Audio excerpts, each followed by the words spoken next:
Hello all, it's wonderful to see you all here this evening or this morning, depending on where you're zooming from. I am coming to you from the unceded lands of the Ngambri and Ngunnawal. Along with other First Nations communities, the Ngambri and Ngunnawal people have abided European invasion and have lived continuously on these lands for many thousands of years. I pay my respects to them and to all those who live modestly on country as carers and custodians. For those of you who don't know me, my name is Monique Rooney.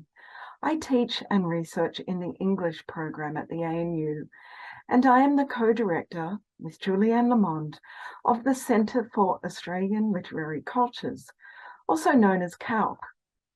A few words about CALC before we get started with this evening's event. CALC is an ANU research centre focused on raising the visibility of Australian literature both at home and abroad. Taking an interdisciplinary approach, CALC aims to continue ANU's founding position in understanding and promoting Australian literature. In doing so, we hope to connect local and national scholars with conversations, ideas, and approaches to literary cultures taking place internationally. I'm delighted to be introducing tonight's speaker, Associate Professor Beth Driscoll from the University of Melbourne. Beth is a scholar of contemporary book cultures, looking particularly at practices of reading in the context of the global publishing industry. Beth has published many articles in this area, and she is the author or co-author of 3 books, including the Frankfurt Book Fair and Bestseller Business with Claire Squires, the new Literary Middlebrow, a book that has been extraordinarily important and useful for me personally as someone working on brow culture, and most recently with Kim Fletcher and Lisa Wilkins, she has published Genre Worlds, Popular Fiction and 21st Century Book Culture. I think I'm right in saying that Beth's paper tonight comes from this latest research and book. You can correct me if I'm wrong, Beth. Over to you. Hi, everyone.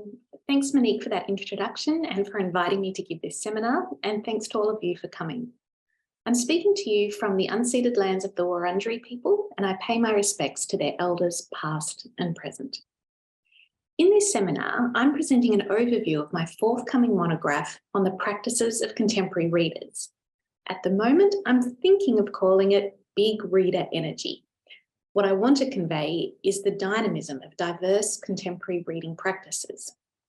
For a long time, though, my working title has been What Readers Do. I like that because on one level it seems so obvious. Readers read. But it's just as obvious that there's much more to it than that.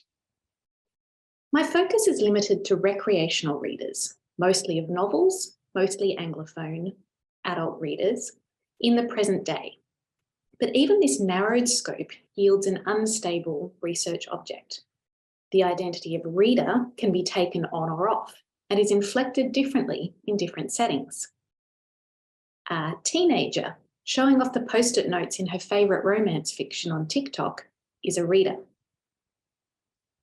A commuter tuning into an audiobook is a reader. And a harried grandparent at the beach trying over and over to read the first page of a book, then giving up, is a reader. My aim is to present an exploded view of contemporary recreational reading to show how readers act and interact. Readers are private and they are social. They are attached to print at the same time often as being au fait with digital platforms. They inhabit a post-digital world. Readers navigate different institutions and systems, including those of the state, the publishing industry, and techno-capitalism. Overall, what I want is to provide a flexible, capacious, descriptive model of contemporary reading practice. To do this, I draw on the conceptual toolkits of 2 disciplinary traditions: literary studies, with its nuanced, self-reflexive attention to texts and reading methods, and the social sciences, principally book history, but also cultural sociology, with their attention to materiality, to social structures, and to people outside the academy.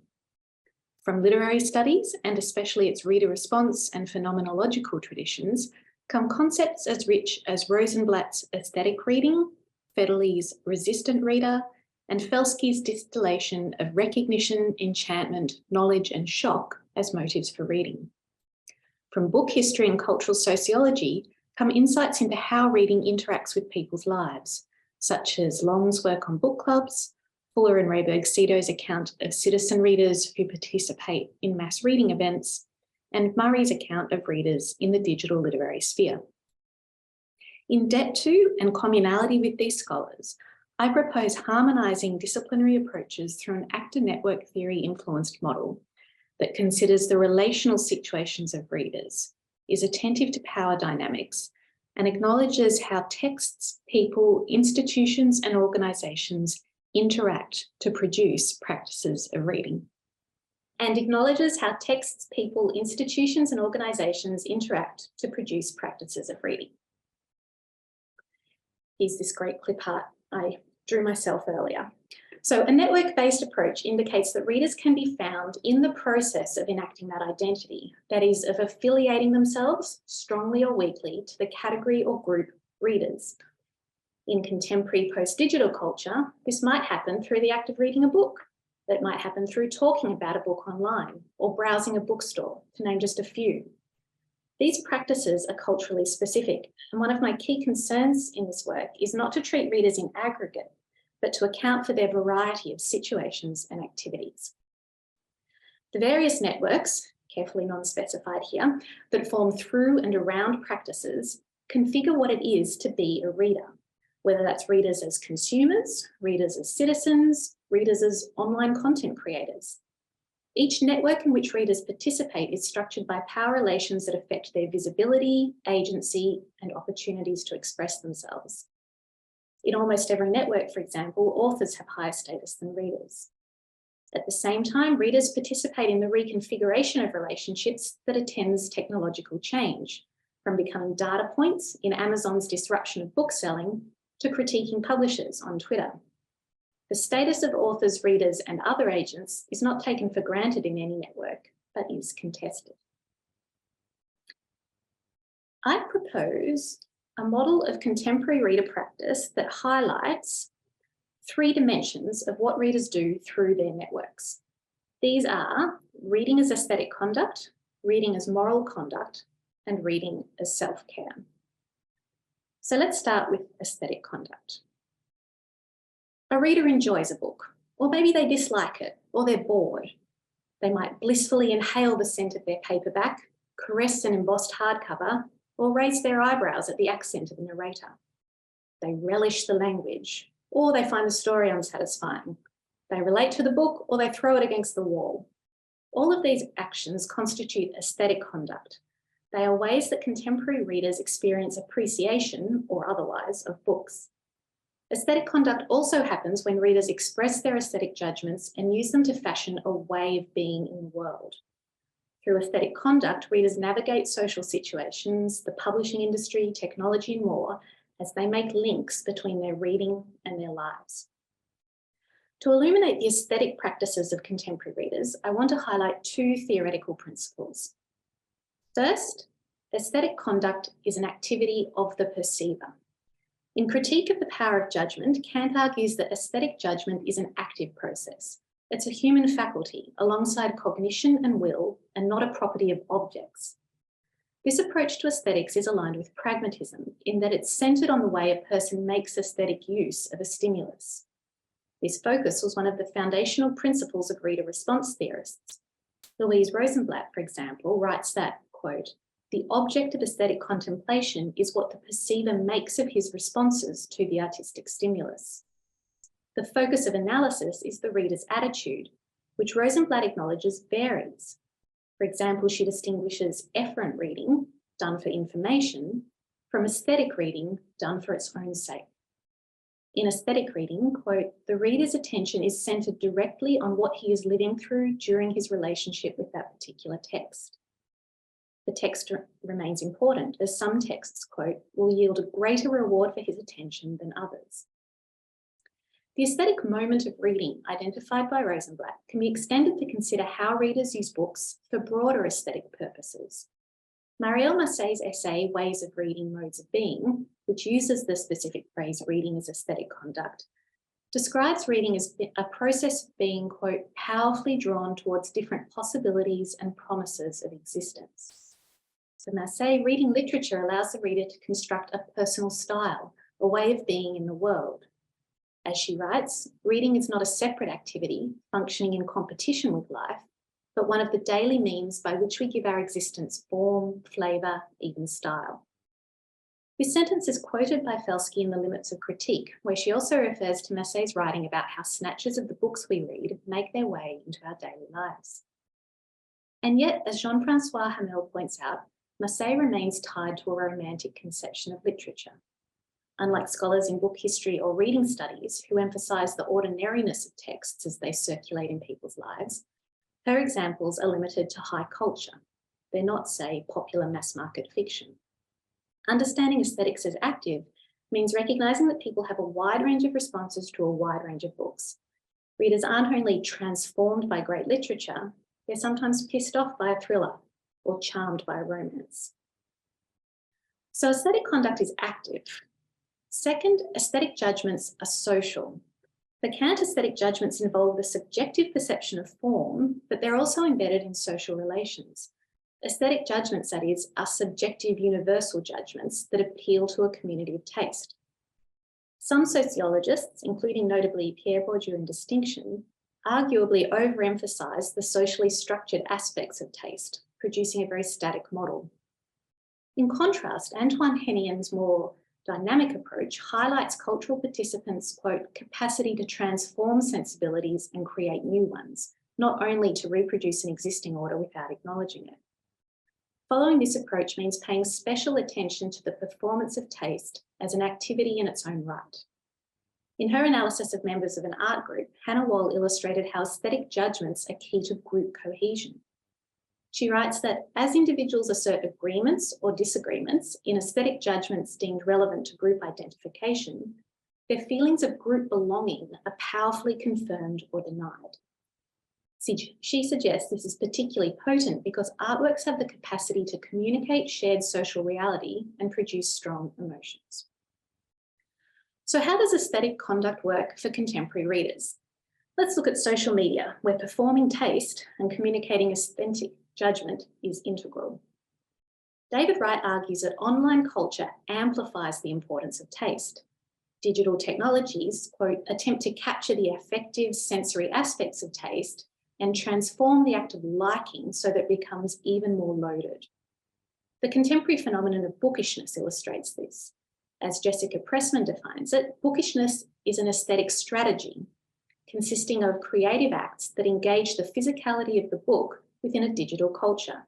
Think earrings made to look like miniature books and sold on Etsy.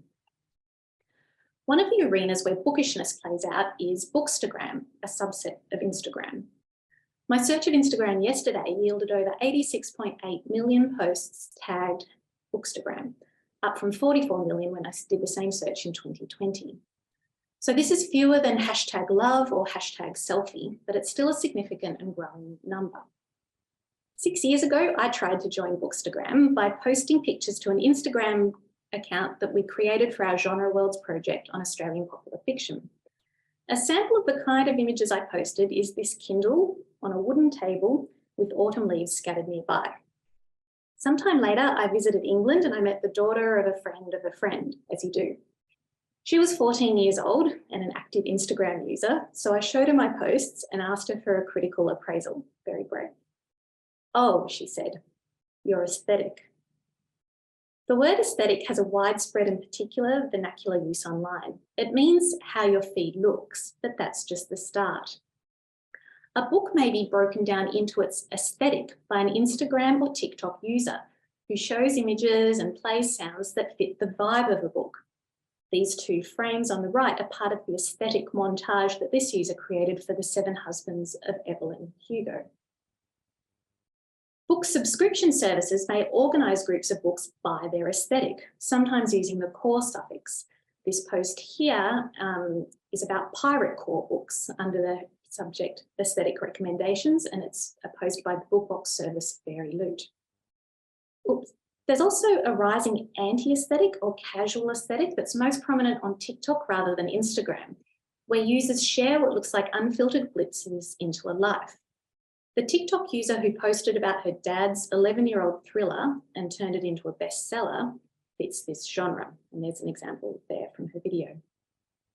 But as each of these examples show, visual social media platforms are quintessential stages for readers' aesthetic conduct.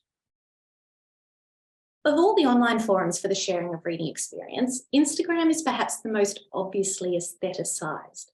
A platform originally designed to share photos, Instagram encourages highly image-conscious stylised use. Typically, searching for the book-related hashtags on Instagram yields a host of images of books held in hands, or stacked, or shelved, or laid flat amongst related objects to create a still life presentation. The aesthetic act of arranging and photographing a book involves a combination of digital and material practices. In literature and social media, Bronwyn Thomas writes that while, quote, the book as an object of display and even fetishization can be found everywhere on social media, it is Bookstagram that most clearly demonstrates how curation on social media can be a creative activity relying on considerable craft and artistry.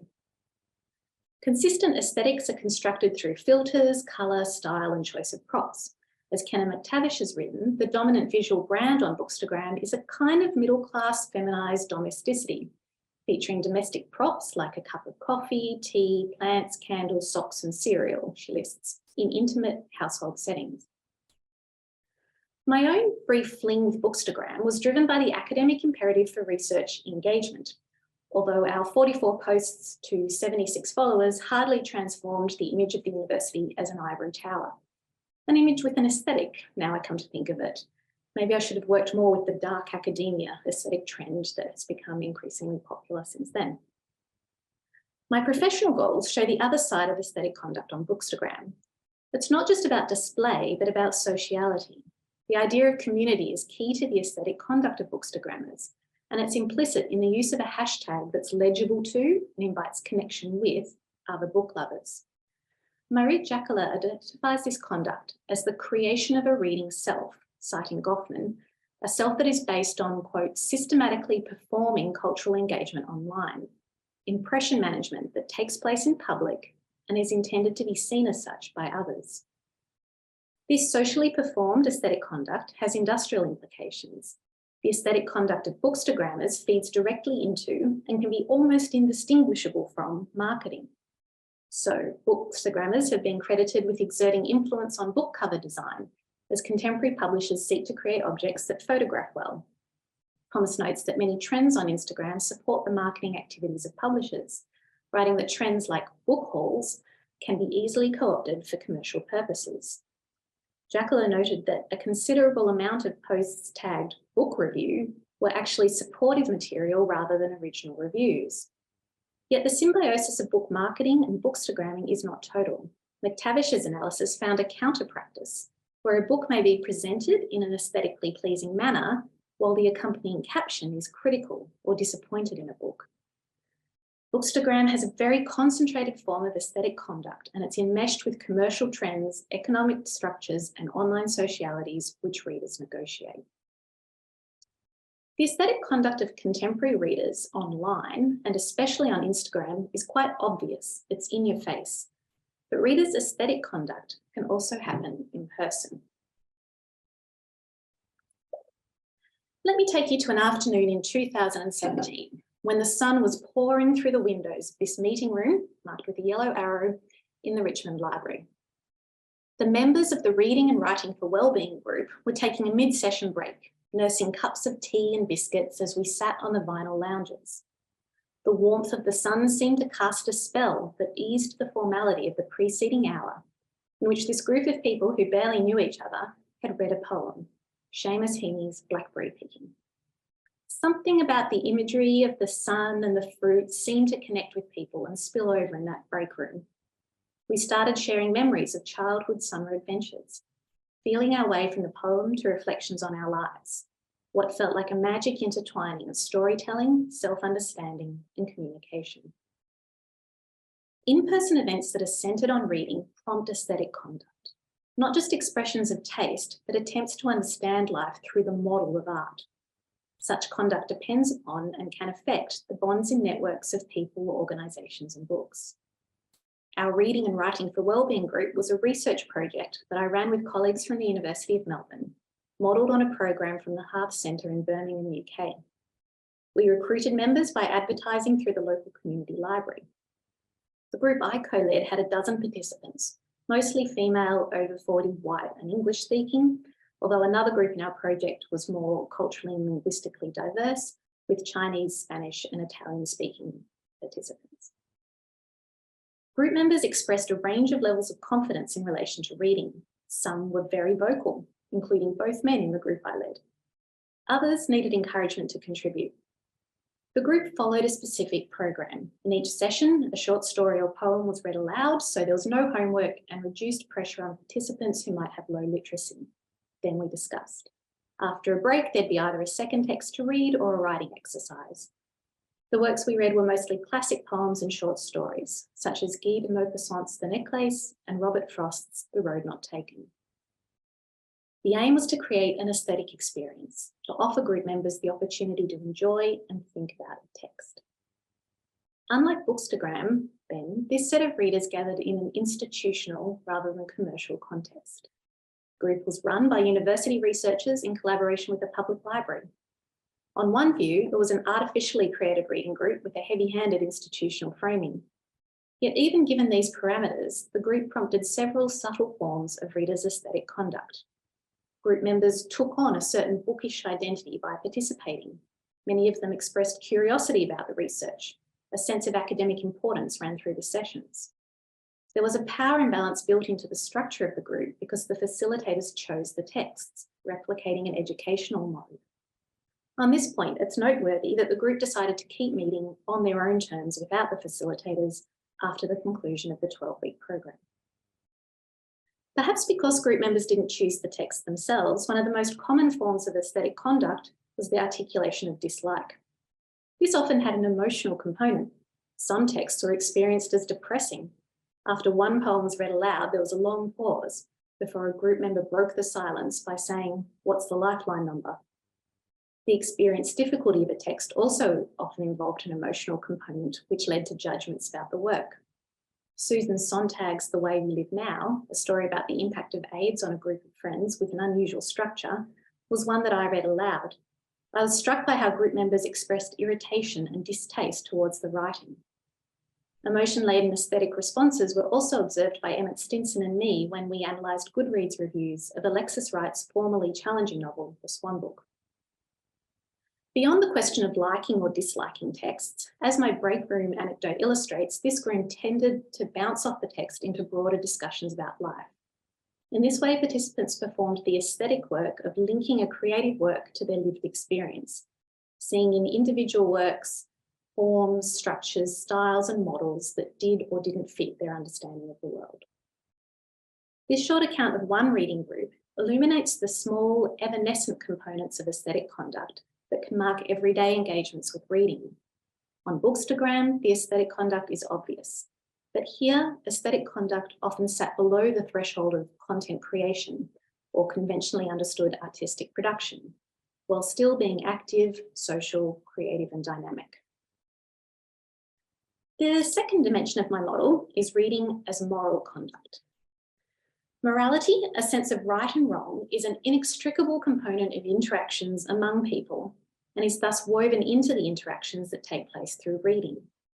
I use the word moral in a capacious, everyday sense that overlaps with ethics and can sometimes, when organised and collective, shade into political action.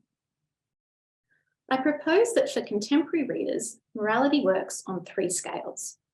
First, reading itself is framed as a morally weighted activity. Second, moral judgments are formed about the plots and characters of books, often making use of the modality of empathy.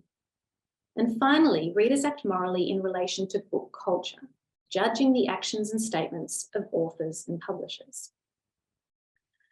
So first, reading itself. When readers read, they engage in an activity that has long attracted moral judgment.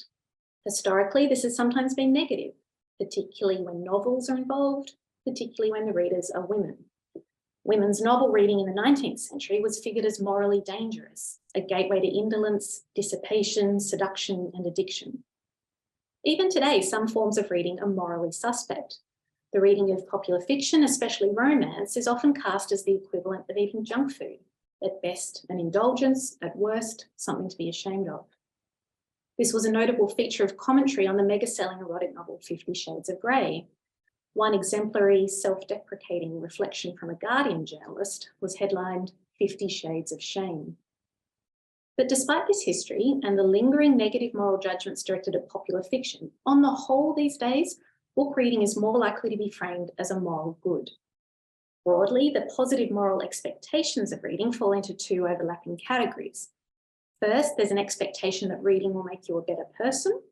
Secondly, there's an expectation that readers will make society a better place. This latter expectation is particularly pointed when readers interact with state and educational institutions. To see how this works, let's have a look at writers' festivals, where the moral infusion of book reading with a sense of civic responsibility and social improvement is front and centre. A few weeks ago, Nick Barley announced his retirement after 14 years as director of the Edinburgh Book Festival. He spoke of his pride in creating an event that was, quote, a forum for thoughtful conversations between writers and readers, marked by, again I quote, a quality of discourse for which we are rightly celebrated. Never mind that there are also allegations that Barley presided over a toxic workplace. His claim here gathers writers and readers in aggregate form into a worthy project. It's a very typical way to frame what a writers' festival is, as I've written with Claire Squires. The act of attending a writers' festival signals adherence to a set of underlying values. Being a reader, as figured through statements such as Barley's, means being liberal and open-minded, supporting freedom of speech, but respectfully. This moral loading, marked by an earnestness that I've argued can be understood within the frame of the Middlebrow, is what distinguishes meeting your friends at a writers' festival from meeting your friends at a pub. The broad worthiness of reading manifests in specific events that showcase moral issues. In her book on literary festivals, Millicent Baber demonstrates how festivals showcase vernacular rather than scholarly reading practices, including reading for moral purposes like political commitment and empathy. Festivals do this through their programming. The 2022 Edinburgh Book Festival, for example, featured sessions on climate change and on trans writing.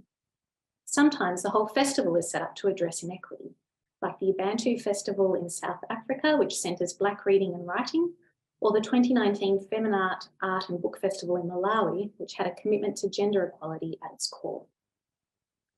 So readers can see themselves as involved in a moral project just by being a reader. Many people believe that reading makes a difference.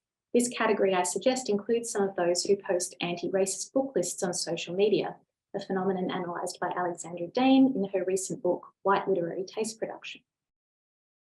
Then people can bring that moral sensitivity and capacity that they bring to reading as a whole to individual books, forming specific moral judgments of the book's plots, characters, and themes. And this is the second scale of readers' moral activity. Some books invite the moral judgment of the reader. A classic Australian example is Christos Tsiolkos's 2008 novel, The Slap, which features both an ethical hook. The novel begins with a man slapping someone else's child at a suburban barbecue, and a structure that showcases 8 different perspectives on this scenario and thereby encourages readers to judge the sharply distinguished characters. Whose side are you on? Books such as The Slap not only prompt moral reflection during reading, but they're designed to be discussed. They're what the industry calls book club books. But any book, and especially any popular book, can set the stage for moral responses to characters. My 13-year-old daughter is rereading The Hunger Games, and she was grumbling to me about how one-sided book talkers are in their support for Peter over Gale in the book's love triangle. A whole series of videos compares one character to the other, referring to Peter's hotness and Gale's war activities. One pithy take with 200,000 likes contrasts Peter, a boy who likes to drop baby bombs, with Gale, a boy who likes to drop bombs on babies. Ouch. The conversations surrounding individual books point to the highly networked situation of readers as they exercise their moral judgments. In speaking up for a principle of symmetry when analysing texts and readers, Shai Dromi and Eva Illouz note the multivocal and conflictual process through which moral claims are expressed, evaluated and negotiated by texts and through texts by readers. That is, characters and readers, as well as writers and critics, are all, quote, social actors endowed with moral competence. This is a vision of a network in which readers and fictional characters work through moral dilemmas in relation with one another. One of the hinge concepts here, I suggest, is empathy. Books introduce readers to different people and situations, and the immersive quality of reading, including techniques such as first-person narrative, enable readers to imaginatively experience different ways of being in the world, and they can test and form their moral views. The belief that novel reading cultivates empathy is widespread and powerful. Barack Obama opened his 2016 interview with novelist Marilyn Robinson by saying, "The most important stuff I've learned, I think I've learned from novels. It has to do with empathy." Indigenous Australian author Claire G. Coleman said of her debut speculative fiction novel, "The entire purpose of writing Terra Nullius was to provoke empathy in people who had none." The link between literature, empathy, and a more just society is a crystallisation of the moral claims made for reading in general, an instantiation of reading's liberal and humane qualities. Martha Nussbaum, for example, has argued for the power of empathy developed through novel reading to improve public discourse and address racism and socioeconomic inequity. Yet the concept of empathy lacks precise definition. The word has only existed since the 1800s. Scientific studies of empathy in reading are enticing, but do not yet point to absolute conclusions. What I propose is that empathy is an important concept for some readers. It is a specific cultural practice, materially connected to experiences of emotion. In particular, as Suzanne Keane argues in Empathy in the Novel, reading for empathy is associated with the middlebrow reader who's predominantly gendered female.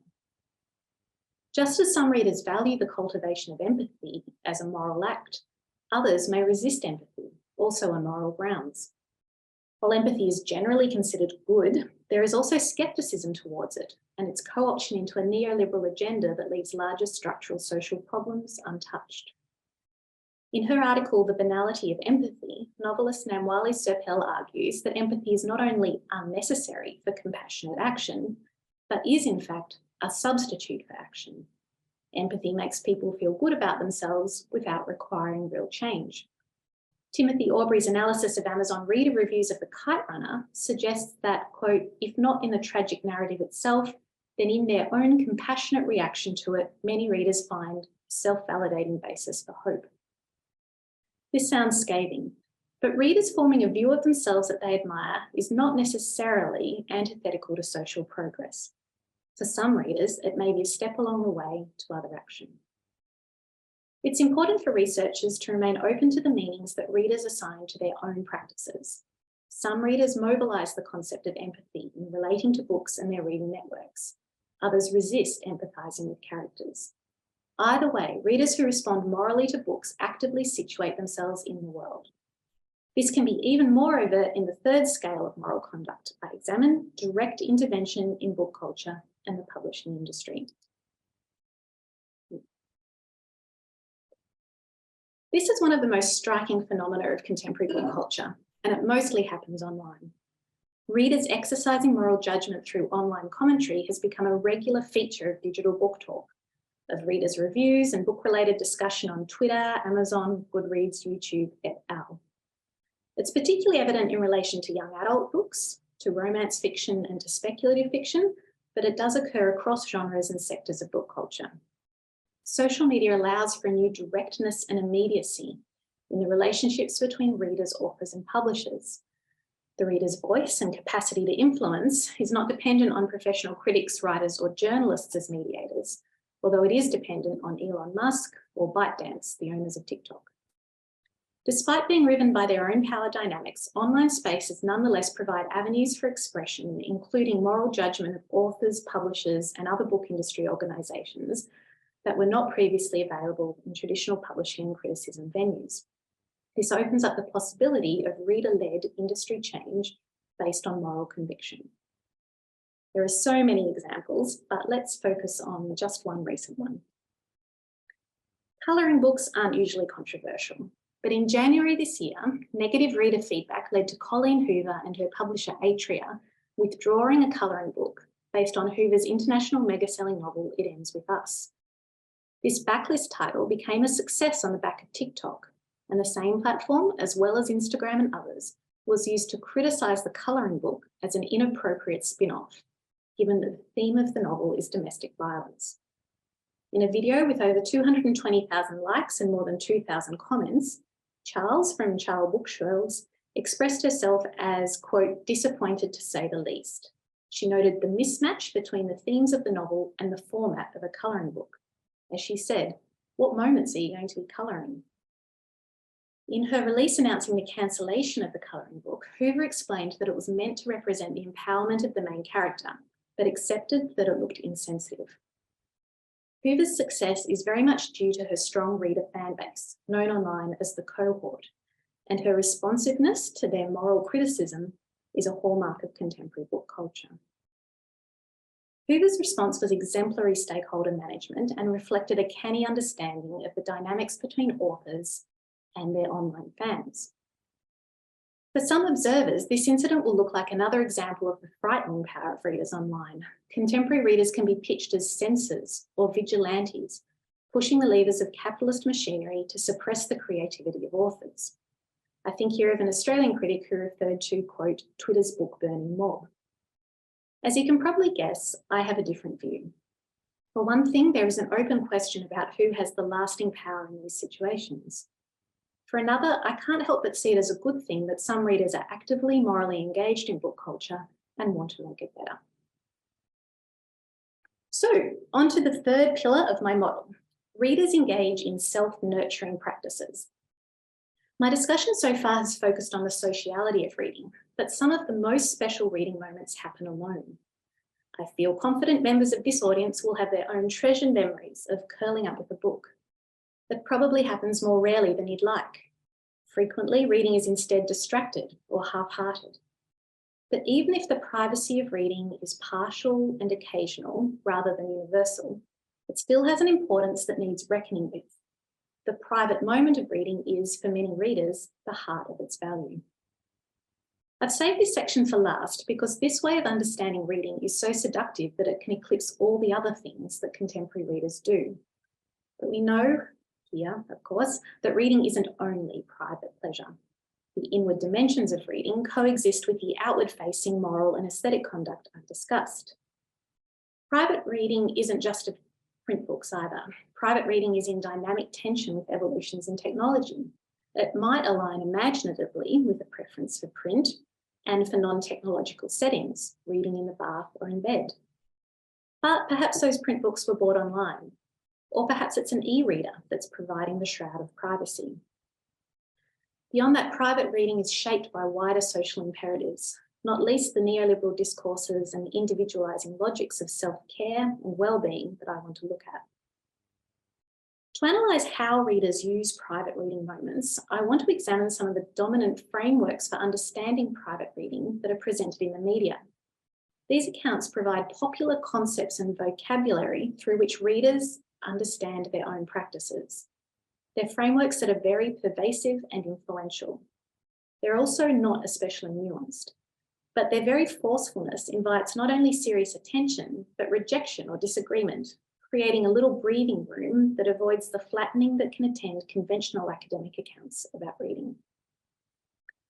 I consider there to be three principal modes used by media articles. I keep dividing things into three that depict the contemporary private reading experience. I'll describe two of them very briefly and one in a bit more detail. They are erotic reading, deep reading, and mindful reading. So the first is erotic reading, which is a way of describing private reading in terms of desire and satisfaction. A recent review by David Assel in The Age talked about that aching feeling after finishing a good book. Consider too the over-the-top emotional reactions on Book Talk, where young women gleefully overdo their swooning in a form of heightened communication. A recent Daily Mail article talked about TikTokers creating an unlikely heartthrob out of Kafka. There's an element of self-awareness and play that opens the erotic up as a space of possibility and agency for readers. In my book, I go into more detail regarding Audre Lorde's work on the erotic's potential for political action. I'll just note here that on social media, the intensity of eroticized understandings of reading can also feed the algorithms of techno-capitalism, attracting lots of likes and shares, becoming a hyperhuman point of connection in a commercialized sphere. The second mode I identified for understanding the value of private reading is deep reading. An example of this is the New York Times article, How to Be a Better Reader, first published in February 2020 and updated to a snackable format in 2022. Its third tip after choose the right book and make a reading plan is to slow down and read more deeply. Deep reading is a dominant early 21st century framework for understanding reading. It invokes an interest in how the brain works and an interest in the impacts of digital technology. The third discourse is reading as mindfulness. On the visually frenetic website Book Riot, romance columnist Jessica Tripler wrote a surprisingly quiet article, Reading as a Kind of Meditation. She wrote, "I recently got into meditation and I realized it's kind of like deep reading. Just like meditation, being transported by a book quiets the constant stream of thoughts and connects me to something else. Softer than neuroscientific deep reading, less sensual than eroticized reading, descriptions of mindful reading tap into broad social interest in mental health and well-being. The contemporary omnipresence of mindfulness has economic aspects. Mindfulness has been woven into workplaces where it can look like an attempt to cloak or redirect the brutalizing effects of alienated labor. For this reason, much ambivalence surrounds mindfulness discourse. Mindfulness is individualized in a way that obscures structural issues and it neutralizes negative feelings rather than channeling them into political action. And yet for many, mindfulness is a tool or technique with genuine mental benefits. When people discuss reading as mindfulness or as meditation, they illuminate elements of what reading does and means for contemporary everyday readers.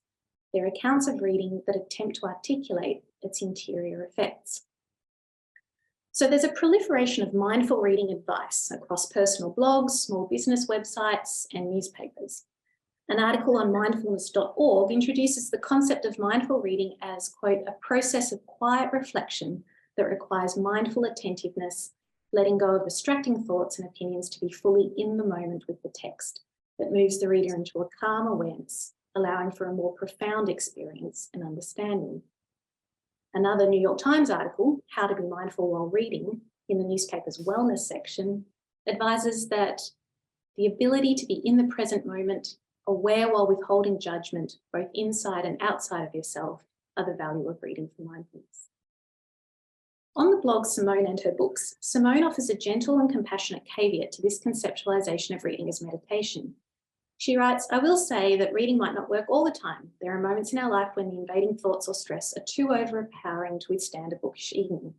Make sure to always check in with yourself. If reading isn't for you, then maybe meditation will work for you. If not, there's always a little Netflix.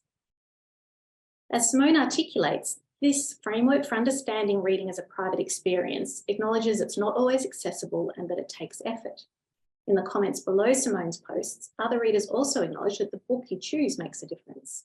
There's an interaction between the text and the reader that reminds us this is not a completely independent experience, but one prompted and to an extent guided by the book and its author. In fact, meditative reading is promoted and supported through a number of social structures, not least the publication of articles about mindful reading. One particularly striking social framework that supports mindful reading is bibliotherapy, a practice where specific books are recommended for therapeutic benefit. As Leah Price has written, bibliotherapy in its currently understood sense began in the early 2000s, with doctors prescribing self-help books for patients to read.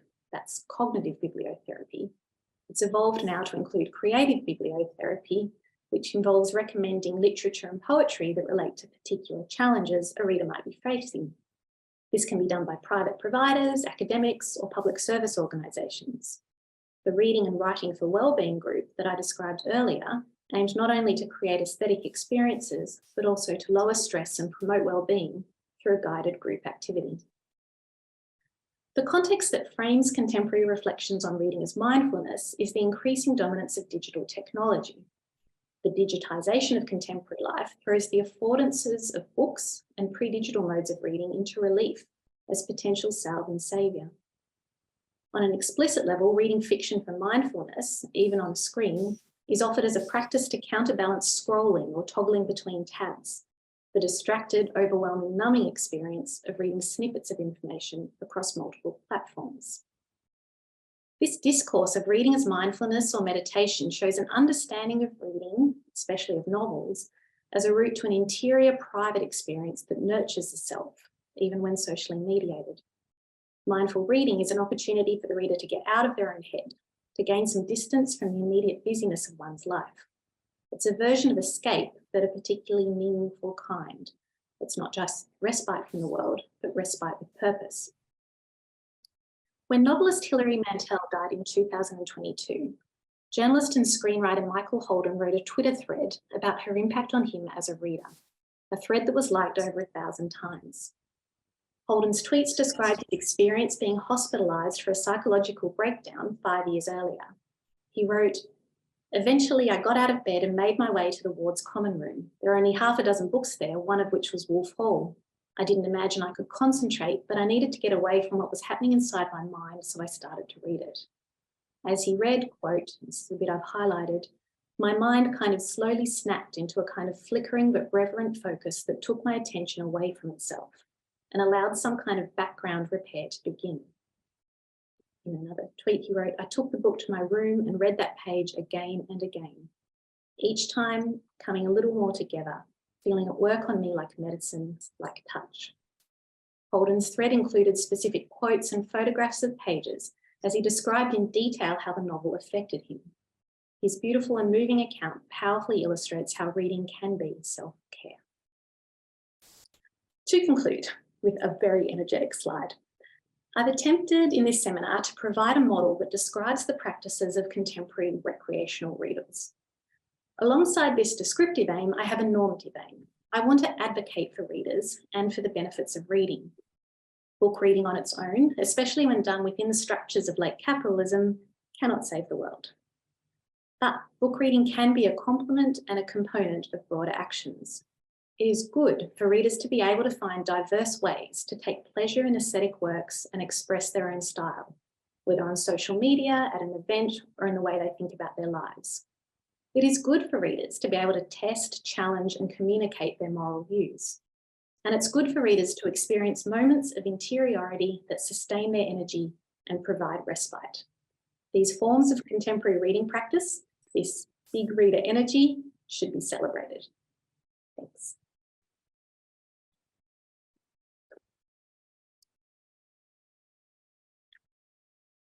Thank you so much, Beth, for that fascinating and beautifully presented talk. Lots of applause happening there as I speak. Lots of appreciation. Thank you. We have plenty of time now for questions. If you'd like to raise your hand or unmute and ask Beth a question, go right ahead. Perhaps while others are thinking, I might just quickly jump in and something that occurred to me as I listened to you talking about reading as aesthetic conduct, reading as moral conduct and self-care, is I guess what it means for thinking about the novel. There's been all sorts of kind of, I don't know, panic, maybe despair, maybe that we are not reading the novel like we once were, or we're not reading novels. And really, I was struck by how throughout your talk you equate reading with reading novels, essentially, in your paper. I guess this came through at the end, especially when you talk about reading as meditation, or reading as meditative, kind of reparative self-care. And I wonder, given that, as you noted, reading novels was once seen, or reading a certain kind of novel was once seen as dangerous, is it by comparison with this kind of these other activities of scrolling, or what we call distracted reading now, that the novel finds its own place in this context, do you think?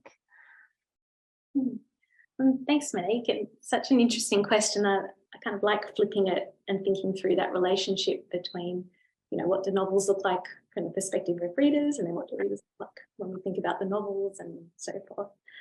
I mean, I think you're exactly right that as our lives get more and more enmeshed with technology, we think about novels in a different way. And I guess a contemporary example of that would be all of the discussion that's happening around ChatGPT as used for creative writing, and how that then makes us rethink what is it we value in creative writing, in novels, short stories and poems. So in that sense, I think it really works as a foil and a prompt to make us think about what it is that people value about novels. And that might not be just one thing. Sometimes it might be a really big doorstopper like Wolf Hall, and sometimes it might be just something light to read at the beach. But yeah, I like the idea that the busy digital world we're in prompts us to think about what kind of creative experiences we want as a reader, and then how the novel might address those needs and what kinds of novels might do at the moment. Yeah. My thinking is that it's not going to be just one kind of novel that people are looking for, or that the one person is looking for even at different times. Thank you.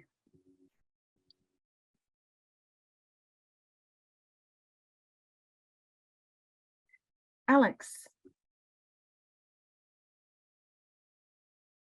Hi, thanks, Beth. That was such a great talk. I'm so excited for this book to be in the world. I was wondering if you might be able to provide a bit more detail on the role of actor network theory in your research and in this book. I'd love you to expand upon the idea of the identity of the reader kind of revealing itself through this sort of network of activity. Yeah, thanks, Alex.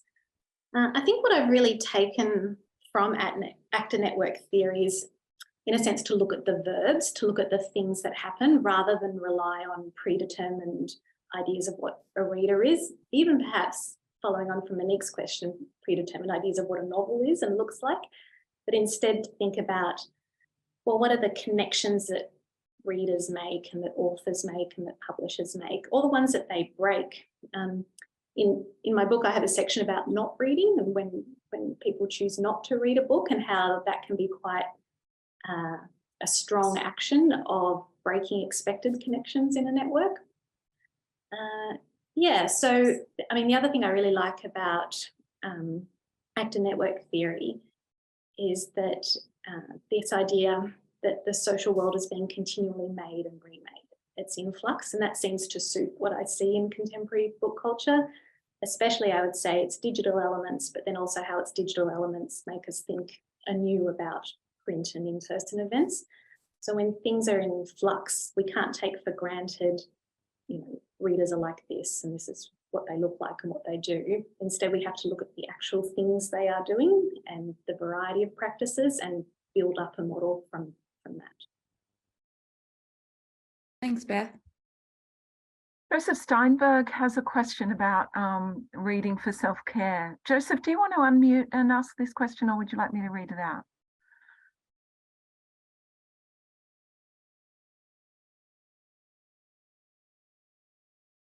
But if he could, he says. Oh, okay then. Okay, so it's a question about self-care. Simply, could you talk a little more about how genre does or doesn't matter to the kinds of self-care that readers seek from novels? Joseph had the pleasure of reading Mark McGill's newest book, Everything and Less, as part of a reading group. And he's particularly good on the differences between what readers seek from contemporary sci-fi epics and the pluralized worlds of romance. I wonder if you've had a chance to read this book yet and what you think of it. Yeah, thanks for the question. I have read parts of that book and some of that was published earlier as articles, and he really does a deep dive into some of the subgenres of romance, for example, and the particular pleasures that they provide that I think fits well with what I'm trying to do here. What I can talk to you a little bit is about the research I did looking at those articles where readers talk about reading as meditation and mindfulness, and what books they were talking about when they wrote those articles, and what the commenters underneath them did, because some of them did emphasise that it was novels specifically, and I think what they were juxtaposing it with there was non-fiction, saying you can't read one of those very full-on self-help books about the 7 habits you need to create immediately. That's not going to be a meditative experience. And I think that's because some of the places where I was finding these articles were small business websites, LinkedIn, that kind of, because it's a self-improving practice, they appeared in those venues, but they were careful to say, we're not talking about reading non-fiction here. There was one long post I read about reading as meditation where the example was War and Peace. And there it was the very longness of the book and the fact that it was set in a different world that forced the reader to really slow down and have that immersive meditative experience. So I'm trying to think what other, oh yeah, and then the Jessica Tripler article was an article about a romance novel, or commercial women's fiction, I should say, maybe what we would have called chick lit 30 years ago. And the reason I'm pausing and thinking about that is because I was about to say, I think it's often classics that people recommend reading for meditation and mindfulness, but this example is quite different. And the book is All Fall Down by Jennifer Weiner, and the article describes it as quite a harrowing read. And so she needed to bring those techniques of meditation and mindfulness to the reading experience so that she could stay open to reading distressing things, but have that experience of non-attachment to them. So it was really about creating an ideal reading experience through the techniques of mindfulness and meditation. So I think what I like about your question, Joseph, is that I think there are important differences between the kinds of things people read and the experiences they have that a general umbrella concept like reading for meditation elides. So I like this prompt to kind of dig in a bit deeper to what are the actual experiences that people have. It's one of the reasons I love that Twitter thread so much. It went into so much detail about the actual experience, which, you know, is kind of hard to access someone else's mind that way unless they write about it.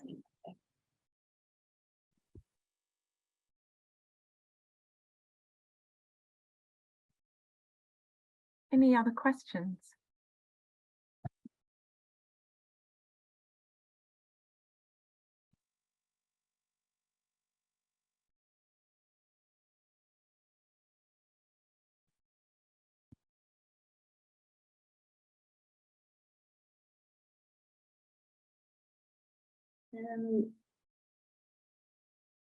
When's the book out? Yeah.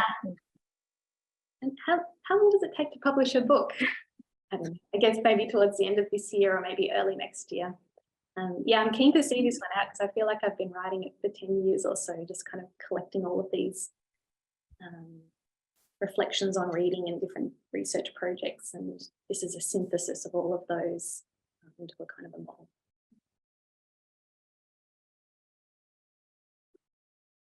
Hayley has a question.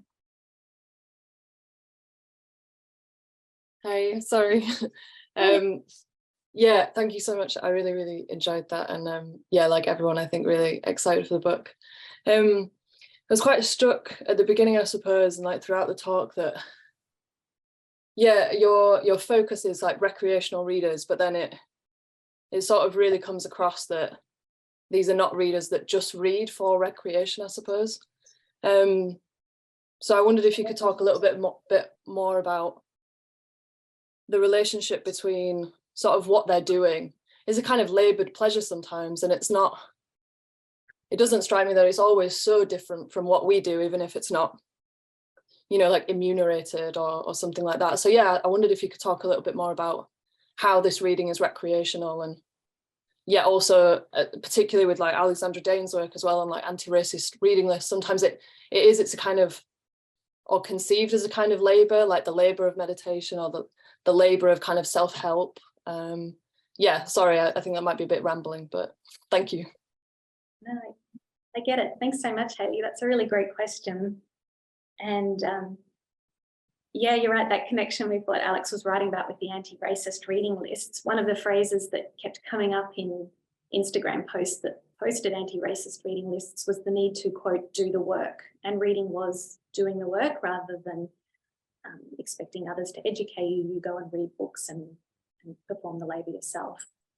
And I also think too there's some really great scholarship on the emotional labour, it's sometimes called, or play labour of being online. You know, writing a Goodreads review is work. Sometimes it's set as school assignments, and maintaining a blog is work, and creating TikTok videos doesn't look like work sometimes, but I'm sure it is. And so I think there is a form of the recreational reading that is very labour intensive, and that is its own kind of dedicated attention in the way that academics might bring dedicated attention to a text, or professional critics might bring dedicated attention to a text. And that can be where we start to see some of that role overlap in book culture, where, you know, perhaps someone on Twitter is a far more insightful reviewer of contemporary novels than your local paper's book review section. And so those roles can overlap, and readers who previously might not have had access to influence in book culture can, if they put that labour in. But what I need to be careful of in my own work is not focusing so much on those readers that the less visible practices of just reading for fun disappear. And there's less traces or less evidence of that kind of reading, but it doesn't mean it's not prevalent or important to people, even if it's much more evanescent or squished in between other responsibilities. And yeah, so I want to kind of hold room for that kind of reader too, not just the reader who, you know, only reads a novel once a year when they go on holiday, or the reader who only reads really short light books because that's all they can stay awake to read because they're so tired at night. But also, you know, there's some really interesting research on reading during COVID-19, and some people read more, but some people just like gave up reading for a while. They just couldn't do it. And so that practice dropped out of their lives for a while, and maybe it came back the same, maybe it came back in a different form.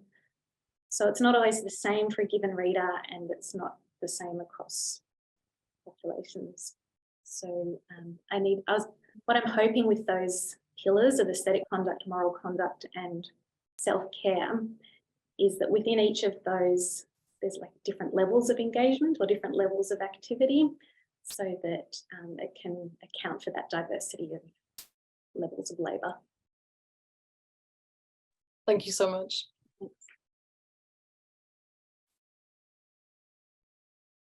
Joseph has another question, but I also have one first.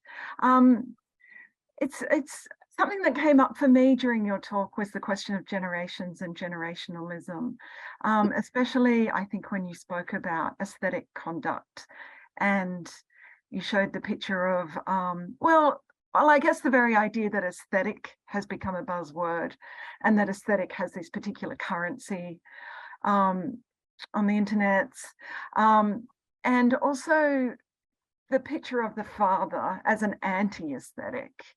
So that would be anti-aesthetic only because he doesn't know TikTok or doesn't engage with the internet, or if he does in a way that's at odds with the way his daughter and her friends or whatever engage with it. So I just wondered if you had any thoughts about generations novel reading and this and I guess the idea of aesthetic conduct in particular. Yeah, thanks, Monique. It's such an interesting thing to consider. I mean, just to start off with that prompt about the video of the daughter made of her father,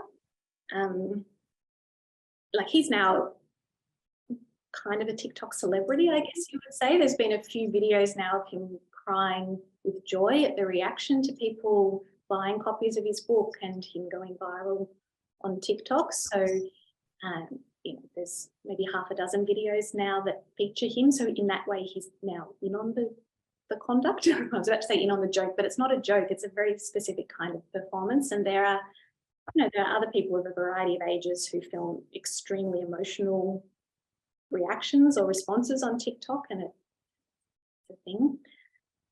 What's interesting to me in the way that was reported too is that there was sort of a hint, I don't know where I got it from, that a teenager makes a TikTok video and her dad becomes a bestseller. But just doing the maths, I don't think that daughter is a teenager. I think she's older too. And there's a sense that we think of TikTok as being for the 13-year-olds amongst us, but actually that's not always the case. And people of different generations can kind of jump in and join in on different kinds of reader activities. Yeah, so I guess I don't see hard lines between generations, although I guess there's more research that could be done then maybe around clusters of practices and what groups tend to embrace them. I guess that goes to that activity of readers forming networks and who they might form them with. One interesting thing that I won't go into heaps here, but I have gone over all of those demographic surveys about who readers are, and all different countries have them and they run them every couple of years, and they end up giving you a cluster of demographic features about who the frequent readers are or the keen readers. And from what I've seen looking at a whole lot of these surveys, it's fairly consistent that it'll be mostly women who are frequent readers of novels, recreational readers, and mostly well-educated people.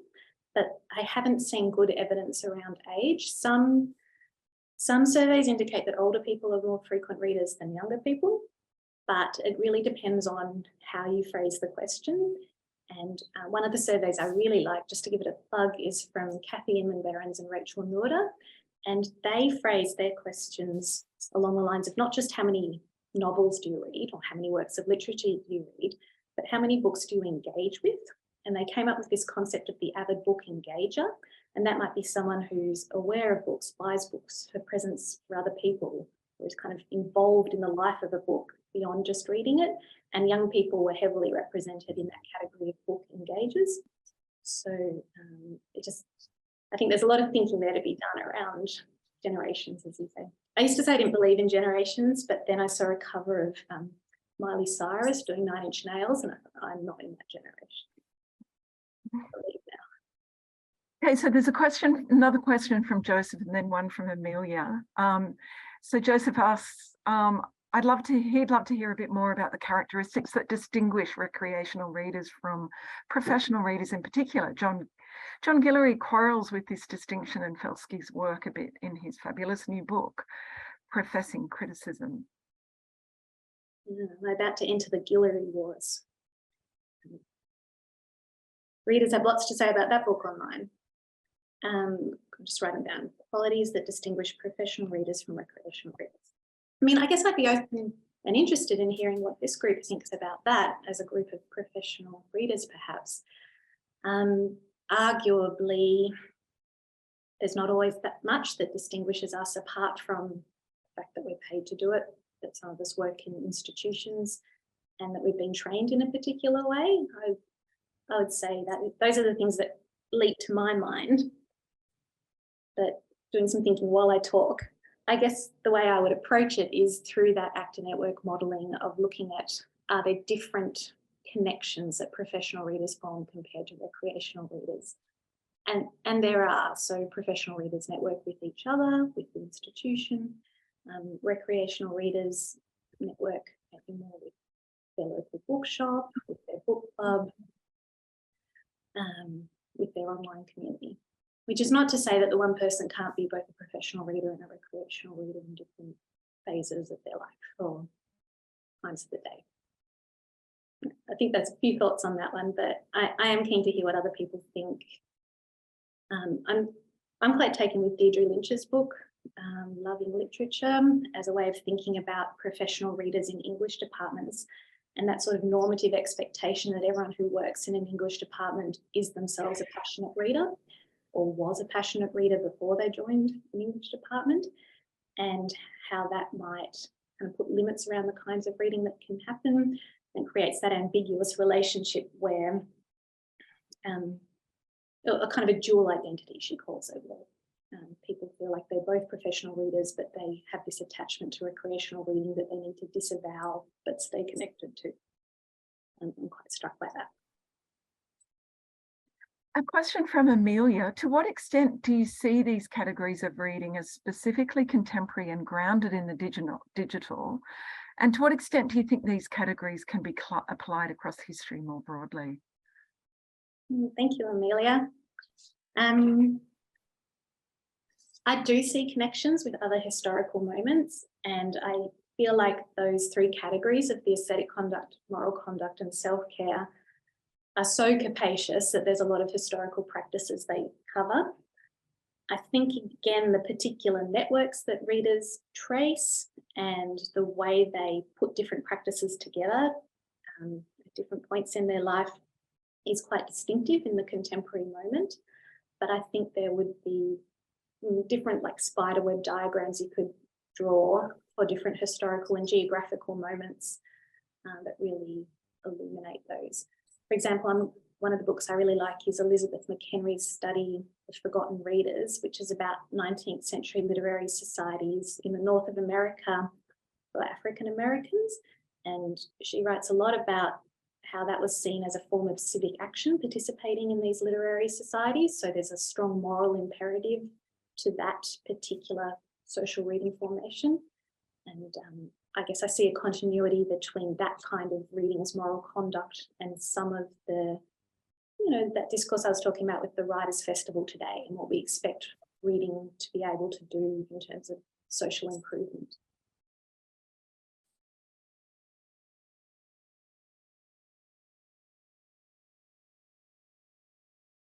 Thank you.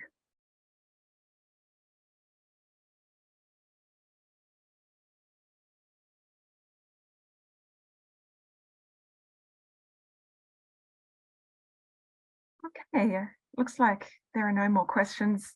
I'm busting to ask about Colleen Hoover, some more about that, but I guess I'll Google it and look it up myself. I'm so obsessed with Colleen Hoover, but I'm a bit scared to read the novels because apparently they're very emotionally intense. So they're romance, but tragic, and I just don't know if I'm strong enough. Yeah, I've seen what a big thing they are on TikTok. And I haven't yet read one myself, so I'm kind of interested. There's a really great piece by Alexandra Alter in the New York Times, is it, that outlines the whole story, and it's just incredible about how a self-published book that was kind of languishing was just really picked up by these readers. And now she's sold something like 200 million copies across several different publishing imprints, including self-publishing. It's on a par with 50 Shades of Grey in terms of success, but it's come from readers, not from publishers and marketing. It's fascinating. Yeah, and I'm a bit fascinated. I mean, without knowing anything, I need to read up about this colouring book thing. But I'm a bit interested in what that means in terms of that almost artisanal backstory to, that these grow there's a grassroots readership that develops from these authors that start on blogs or start with their own small bases, and something like colouring in, it seems like so hands-on. So it's interesting that would then turn against the I can see the sensitivities and around it, but yeah, and without knowing much about it, I'd like to read more. Well, there's kind of, I guess the flip side to that artisanal aspect of colouring books is, I said colouring books aren't often controversial, but they really were a couple of years ago when they were the highest selling category of books, or the fastest growing category of books. For meditation reasons, I believe. Yeah, and a lot of commentators were saying how infantilized we are as a book buying adult population because suddenly everyone's buying adult colouring books. And so it was seen as, right at that commercial edge and not the serious literary end of what a publishing industry should be producing. So actually they have been controversial for a few years now. So it's possible that the Colleen Hoover thing is about that kind of meditative practice in relation to the book. Yeah, and maybe maybe it just isn't a good fit with that particular book. And so, how I said some readers will say not every book works like this. Maybe readers felt that, or not that form of meditation anyway. Well, if there are no more questions, I think we should let you off the hook, Beth. That was a great talk. Thank you, and lovely answers to all of the questions. Thank you so much. Thank you, Monique. Thanks everyone for coming.